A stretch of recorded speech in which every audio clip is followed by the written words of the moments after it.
Card बढ़ गए, hotel book हो गया, शामियाना लग गया, मंडप तैयार हो गया, बैंड बाजा बारात के साथ गेस्ट भी सारे तैयार बैठे थे। तभी अचानक पता चला कि बारात नहीं जाएगी, दूल्हा नहीं आएगा, द्वार नहीं सजेगा, शादी नहीं होगी। सोमवार को जो शादी होने वाली थी वो फिलहाल कैंसिल हो गई है। बात पड़ोस में हो रही किसी शादी की नहीं हो रही है। इजराइल के पीएम बेंजामिन नेतन्याहू के बेटे की शादी की बात हम कर रहे हैं। नेतन्याहू के बेटे की बारात सोमवार को निकलने वाली थी, लेकिन इजराइल और ईरान के बीच जंग की वजह से यह शादी टल गई। अवनेर नेतन्याहू अपनी पार्टनर यार्डेनी के साथ शादी करने जा रहे हैं, लेकिन अचानक ईरान के साथ युद्ध शुरू हो जाने और घरेलू विवाद की वजह से इस आयोजन को टालना पड़ गया। इधर इजराइल के ताबड़तोड़ हमले के डर से ईरान के supreme leader ayatollah Ali Khamenei को भी महल जैसा घर छोड़कर परिवार के साथ बंकर में छुपना पड़ गया।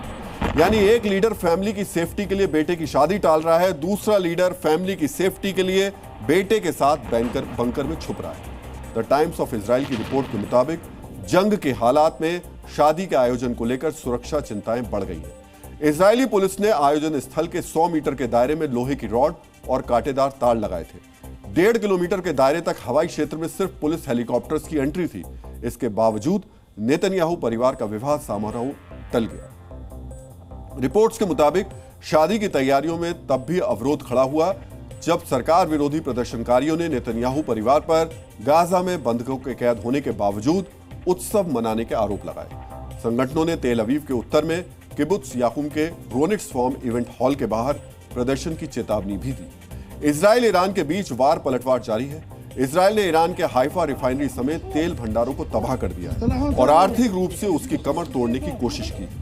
ईरान में बड़े विस्फोट के बाद कई जगह 2.5 रिक्टर स्केल की तीव्रता वाले भूकंप महसूस किए गए। इसकी वजह इजराइल की ओर से ईरान के फोर्डो परमाणु संयंत्र पर हमले को माना जा रहा है। इजराइल के ताबड़तोड़ हमले जारी रहने से तेहरान में बाढ़ आ गई है। सीवेज और पाइपलाइन फटने से तेहरान में जगह जगह पानी भर गया। ईरान ने जो जवाबी हमले में इजराइल की ओर सैकड़ों मिसाइल दागी हैं और तेल अवीव में कई इमारतों को भी ध्वस्त कर दिया है। इजरायली पुलिस ने जानकारी दी है कि ईरान हमले में 10 लोग मारे गए हैं, 180 घायल हुए हैं और 7 लोग लापता हैं। ऐसे में नेतन्याहू परिवार शादी के बजाय सेफ्टी को अब तरजीह दे रहा है।